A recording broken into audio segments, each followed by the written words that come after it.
गांव में सन्नाटा छाया हुआ था। रात की चादर धीरे धीरे गांव को ढक रही थी।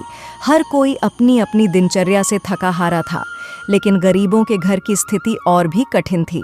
रमेश, जो एक गरीब किसान था, अपनी पत्नी सुशीला और छोटे बच्चे मोहन के साथ एक छोटे से कच्चे घर में रहता था। खेतों में बुरा हाल था और उधारी चुकाने के लिए पास में कुछ भी नहीं था। रात का समय था और गांव के सभी लोग कृष्ण अष्टमी के त्योहार की तैयारियों में व्यस्त थे, लेकिन रमेश के घर में कोई खुशी की झलक नहीं थी। सुशीला चूल्हे के पास बैठी थी, जहां चूल्हा ठंडा पड़ चुका था। उसे भगवान श्री कृष्ण की पूजा की तैयारी करनी थी, लेकिन पैसे की तंगी के कारण कुछ भी ठीक से नहीं किया जा सकता था। रात को कृष्ण अष्टमी है, हम भगवान की पूजा कैसे करेंगे सुशीला? रमेश ने निराशा के साथ कहा। रमेश, भगवान कृष्ण हमारे घर आएंगे, यही सोचकर हमें पूजा करनी चाहिए, सुशीला ने आश्वासन के साथ कहा। वह जानती थी कि वे गरीब हैं, लेकिन उनका विश्वास अडिग था। सुशीला ने सोचा कि कम से कम पूजा के लिए एक सादा मिट्टी का दीपक और कुछ पुष्प तो लाना चाहिए। उसने पड़ोसी से थोड़ा सा आटा उधार लिया और मिठाई बनाने की कोशिश की। रमेश ने भी खेत से कुछ सब्जियां तोड़ीं, जिन्हें उसने अच्छे से धोकर तैयार किया। रात के अंधेरे में गांव के घरों से ढोल की धुनें और कृष्ण भजन सुनाई दे रहे थे। सुशीला ने दीपक जलाया और रमेश ने पंखा पकड़ा।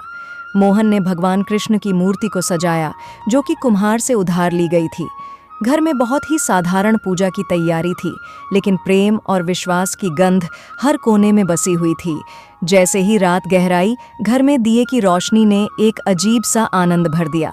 रमेश और सुशीला ने पूजा की तैयारी की और भगवान कृष्ण से उनकी कृपा की प्रार्थना की। वे जानते थे कि उनके पास बहुत कुछ नहीं था, लेकिन उनका विश्वास था कि भगवान कृष्ण उनकी सुनेंगे। अचानक एक अनोखी बात हुई। घर में एक ठंडी ठंडी हवा चली और एक दिव्य प्रकाश फैल गया।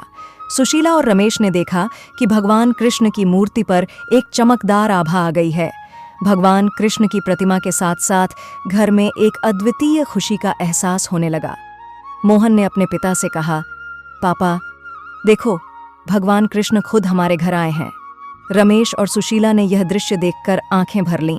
वे समझ गए कि भले ही उनके पास संसाधन नहीं थे, लेकिन उनके हृदय में श्रद्धा और भक्ति की कोई कमी नहीं थी। रात भर पूजा चलती रही और भगवान कृष्ण की भक्ति में समय कैसे बीत गया, ये किसी को पता नहीं चला। पूजा के बाद जब सब कुछ समाप्त हो गया, तो रमेश और सुशीला को उनके दरवाजे पर एक बड़ा सा पंखा और एक थैले में बहुत सारी वस्तुएं मिलीं। थैले में मिठाइयाँ, अनाज और कई ज़रूरी चीज़ें थीं।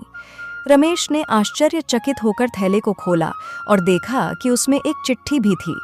चिट्ठी में लिखा था, भक्त की सच्ची श्रद्धा और भक्ति ही सच्ची पूजा है, मैं हमेशा तुम्हारे साथ हूँ।